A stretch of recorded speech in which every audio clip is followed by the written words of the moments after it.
Գյուրջան Կասկադ, հասանելի բնակարաններ 65 ամիս մարման ժամկետով։ Գործով սահմանադրական դատարանում ոչ մի դատավոր մեղավոր չի ճանաչվել, հետևաբար Ուժով չի ճանաչվել։ Հետևաբար այս դատական գործընթացը, այս հիմնական դատալսումները ինչի մասին է։ Ես ճիշտ ասած, ես այդքան ժամանակ դատական լսումներին մասնակցում եմ հենց դա հասկանալու համար, որովհետև գոյություն ունի վարույթ, որտեղ չկա իրավական հիմք, որտեղ արարքի մեջ իմ գործողություններում իս դա հրապարակային խոսքն է միայն, չկա որևէ հանցակազմ, այսինքն կա մի մեղադրանք, որը բացարձակապես չի համընկնում իմ գործողությունների հետ, չկա տուժող, չկա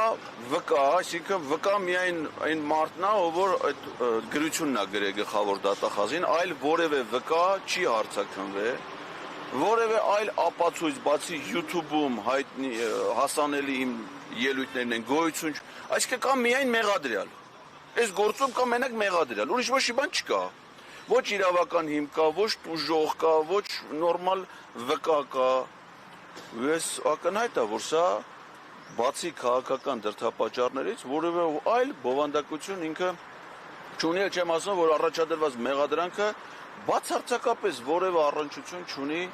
գործողությունների հետ առասարակ ստեղ իրավական գրագիտության դեֆիցիտ գոյություն ունի ավելի շուտ, քան վարույթ իրավական հիմնավորումներով։ Եվ ես այսօր իմ հերթական ելույթը պետք է շարունակեմ հերթական դատական նիստի ժամանակ եւ կարծում եմ, որ մեր փաստակները, մոտեցումները համոզիչ կլինեն դատարանի համար,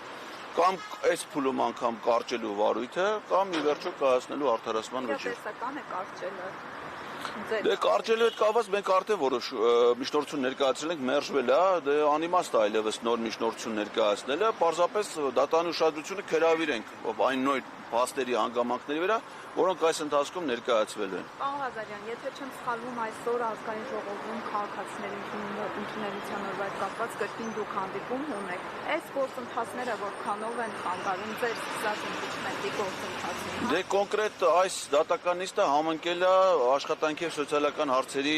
հանձնաժողովի հետ այսօրվա իմ հանդիպմանը, այնտեղ հանդիպում նախատեսված է ժամը 11-ից 1-ը։ Դատական նիստը պիտի սկսի հիմա ժամը 10-ին։ Ես անկեղծ ասած, եթե նիստը երկար տևի, պիտի խնդրեմ դատարանին, որ թույլ տա ազգային ժողովի պատգամավորների հետ էլ աշխատելու, որովհետև ըստ էության փոխկապակցված էլ է, էլի, դա իմ հասարակական գործունեության հետ է կապված։ Հուսով եմ դատարանը չի խնայի պատգամավորներին եւ ինձ թույլ կտա, որպեսզի այդ հանդիպումը այդ հանձնաժողովի պատգամավորների հետ կայանա։ Եվ ես տեղից անմիջապես կշտապեմ ազգային ժողով, եթե հասցնեմ։ Իսկ եթե դատական նիստը շարունակվի, ապա այդ հանձնաժողովի անդամները կդառնան շահառու։ Կփրկվեն այսօրվա հանդիպումից, հուսամ, որ նման բան չի լինի, դատարանը հնարավորությունը կտա իմ այլ քաղաքացիական իրավունքներ իրացնելու համար։